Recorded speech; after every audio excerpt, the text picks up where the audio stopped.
पंडित नेहरू की पुण्यतिथि पर श्रद्धांजलि देने पहुंचे मुख्यमंत्री नीतीश कुमार ने नए संसद भवन पर बड़ा बयान दिया। सीएम ने कहा कि दूसरा संसद भवन बनाने की जरूरत क्या थी, कल का कार्यक्रम बेकार है। हम तो पहले से ही कह रहे हैं कि पूरे इतिहास को बदलने की कोशिश हो रही है। इसके बाद नीति आयोग की बैठक में शामिल नहीं होने पर सीएम ने कहा कि जब सूचना मिली तो हमने कह दिया था कि इस दिन हमारा कार्यक्रम है। हमने अपने प्रतिनिधि का नाम भेजा था, लेकिन उन लोगों ने नहीं माना। सीएम ने आगे कहा कि विशेष राज्य के दर्जे का क्या हुआ, विशेष सहायता का क्या हुआ। अगर विशेष राज्य का दर्जा मिला होता तो निश्चित तौर पर बिहार का और विकास हुआ होता। वहीं सीएम नीतीश कुमार ने विपक्षी एकता को लेकर कहा कि सभी लोगों से बातचीत हो गई है, हम जल्द बताएंगे।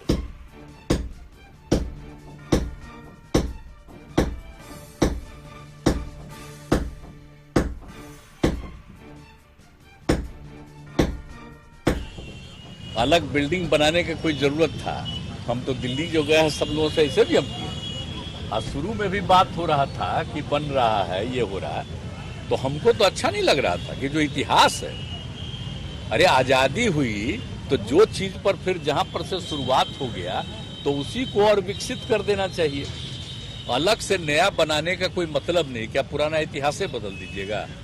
तो बेकार चीज। खैर अब अन्य पार्टियां तो और कारण से राष्ट्रपति जी को नहीं बुला करके ये करे, वो सब जो भी कारण है, लेकिन हमसे पूछिएगा तो हमको तो बड़ा ये लगता है कि उसकी क्या जरूरत थी अलग करने का। जो था बिल्डिंग उसी को न करना चाहिए था जब तक। नीति आयोग में तो अगर जाते तो आप लोगों को पता चलता कि हमने जितनी बात कही। हम तो फिर इस चीज को रेज करने वाले थे कि विशेष राज्य का दर्जा बिहार को क्यों नहीं दिया। और बताइए, जाति आधारित जनगणना जो केंद्र ने 11 में किया, आपको करना चाहिए था। और हम लोगों ने अपने राज्य में किया, तो इस पर तरह तरह का बात क्यों आ गया है?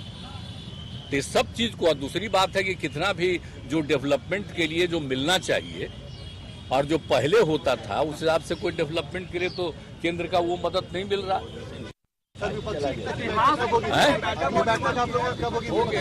होगा वो हम बताएंगे, वो तो हम बताएंगे जो भी होगा। सब लोगों से बात कर लिए है, जब भी होगा कर लेंगे। अभी जा रहे हैं हम, जो यहाँ बनवाए नहीं तो इसके बगल वाले का भी हमने कह दिया था पिछली बार उसको ठीक करना, अब करीब करीब ठीक कर दिया, वही हम देखने जा रहे हैं।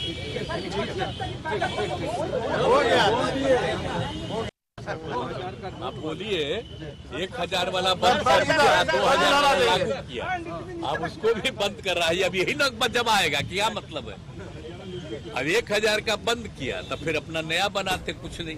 अब 2000 का किए, उसको भी बंद कर रहे हैं। अब क्या कर रहे हैं तो इन्हीं से न पूछिए। हमको लगता है कि आप लोगों में से अपने पार्टी के सब नेताओं को कहिए कि जरा ये सब चीज भी पूछो ना, तो आप लोगों का कोई पूछेगा। और न्यूज रूम से संपादक अशोक मिश्र हमारे साथ जुड़ गए हैं। अशोक जी, नए संसद भवन के उद्घाटन कार्यक्रम को सीएम नीतीश कुमार ने बेकार बता दिया है। उन्होंने कहा कि इसकी तो जरूरत ही नहीं थी। पीएम सिर्फ और सिर्फ इतिहास बदलने की कोशिश कर रहे हैं। देखिए रश्मि, मुख्यमंत्री नीतीश कुमार ने नए संसद भवन के औचित्य पर ही एक तरह से कहिए कि औचित्य पर ही सवाल खड़ा कर दिया है और उन्होंने कहा है कि आखिर इसकी जरूरत क्या थी। नीतीश ने कहा कि अब कुछ लोग इतिहास बदलना चाहते हैं और इसी का यह परिणाम है। तो सबसे बड़ी बात है कि नीतीश कुमार ने भले ही अप्रत्यक्ष रूप से ही सही, लेकिन हमला बोला है। उन्होंने सफाई भी दी है, चूंकि बीजेपी जो आरोप लगाते रही है कि बिहार में नए विधानमंडल भवन का निर्माण हुआ, तो उन्होंने कहा कि यह विस्तारित भवन है, नए विधानमंडल भवन का निर्माण हमने नहीं किया। लेकिन जो सबसे बड़ी बात है कि नीतीश कुमार ने एक जो सवाल खड़ा किया है उसमें उन्होंने कहा है कि जो नए संसद भवन का उद्घाटन उद्घाटन किया जा रहा है इसकी कोई ज़रूरत नहीं थी, इसका कोई औचित्य नहीं था और इसमें शामिल होने का तो कोई सवाल नहीं है। इसके पीछे वजह यही है कि चूंकि नीतीश कुमार जानते हैं कि विपक्षी दलों की एकता तभी संभव है जब हर मुद्दे पर विपक्षी सदस्य एक साथ एक मंच पर आए, और यही वजह है कि आज जो सवाल नीतीश कुमार ने छेड़ा है उसके पहले ही जदयू के कई बड़े नेताओं ने इस तरह की बातें की हैं। लेकिन आज जो सबसे बड़ी बात है कि नीतीश कुमार ने साफ तौर पर कहा है कि इस नए संसद भवन के औचित्य का कोई सवाल नहीं है और लोगों की मंशा इतिहास बदलने की है। तो ये सीधा हमला है बीजेपी पर, और बीजेपी के नेताओं को यह साफ संकेत है कि किसी भी कीमत पर जो विरोधी दल के नेता हैं, जो विपक्ष है, जो डिमांड कर रहा है कि राष्ट्रपति से इसका उद्घाटन कराना चाहिए, वो राष्ट्रपति से ही उसका उद्घाटन कराने पर आमादा है। प्रधानमंत्री अगर इसका उद्घाटन करते हैं तो वो किसी भी कीमत पर इसमें शामिल नहीं होंगे। बिल्कुल बिल्कुल अशोक जी, साथ ही एक बार फिर से विशेष राज्य के दर्जे की मांग सीएम ने उठाई। उन्होंने कहा कि नीति आयोग की बैठक में अगर मैं जाता भी तो वहां क्या होता इसकी जानकारी आपको मिल जाती, यानी कि विशेष राज्य का दर्जा अगर बिहार को मिला होता तो आज बिहार की तस्वीर कुछ और होती। ये घोषित रूप से प्रधानमंत्री के कार्यक्रम का बायकॉट है, और सिर्फ नीतीश कुमार ही नहीं, नीतीश कुमार के अलावा राजस्थान के मुख्यमंत्री हैं अशोक गहलोत, कई राज्यों के मुख्यमंत्रियों ने इस कार्यक्रम का बहिष्कार किया है, हिमाचल के मुख्यमंत्री भी नहीं जा रहे हैं। तो इससे साफ संकेत है कि नीतीश यह संदेश देना चाहते हैं कि केंद्र की जो सरकार है वो बिहार के साथ पक्षपात कर रही है, यानी कि बिहार सरकार की जो मांग है उसको दरकिनार किया जा रहा है, उसको नज़रअंदाज किया जा रहा है। और उन्होंने उदाहरण दिया कि विशेष राज्य के दर्जे को लेकर के उन्होंने कितनी बार केंद्र से गुहार लगाई है, लेकिन केंद्र सरकार ने इस पर कोई फैसला नहीं लिया है। उन्होंने सवाल पूछा कि आखिर नीति आयोग की बैठक में होता क्या है, क्या निर्णय होते हैं, उसके उस निर्णय को किस तरह से लागू किया जाता है। तो इस तरह से नीति आयोग की बैठक पर भी नीतीश ने सवाल कर दिए हैं।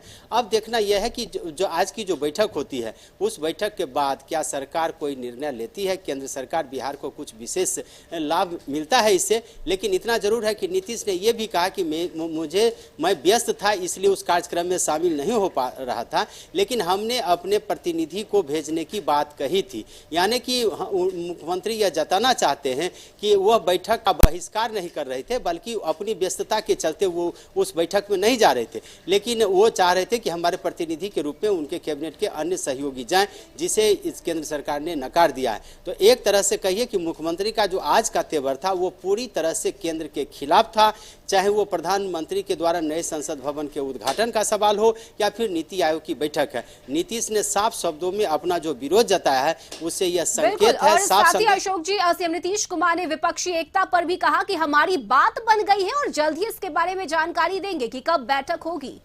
बिल्कुल, देखिए मुख्यमंत्री ने साफ तौर पर कहा, जब उनसे ये पूछा गया कि जो बैठक हुई थी दिल्ली में मल्लिकार्जुन खड़गे और राहुल गांधी के साथ, उसके बाद ललन सिंह का बयान आया था कि 1-2 दिनों में सारी बातें स्पष्ट हो जाएंगी, लेकिन अभी तक वह बात नहीं हो पाई है। तो इस पर मुख्यमंत्री ने कहा कि सभी विपक्षी दल के नेताओं से बातचीत हुई है और जल्द ही कोई न कोई फैसला होगा, यानी कि नीतीश कुमार ये संदेश देने के मूड में है कि भले ही देर ही सही, लेकिन विपक्षी एकता की राह जो उन्होंने चली है उस पर कामयाबी जरूर मिलेगी। रश्मि, बिल्कुल, बहुत शुक्रिया आपका अशोक जी तमाम जानकारी के लिए।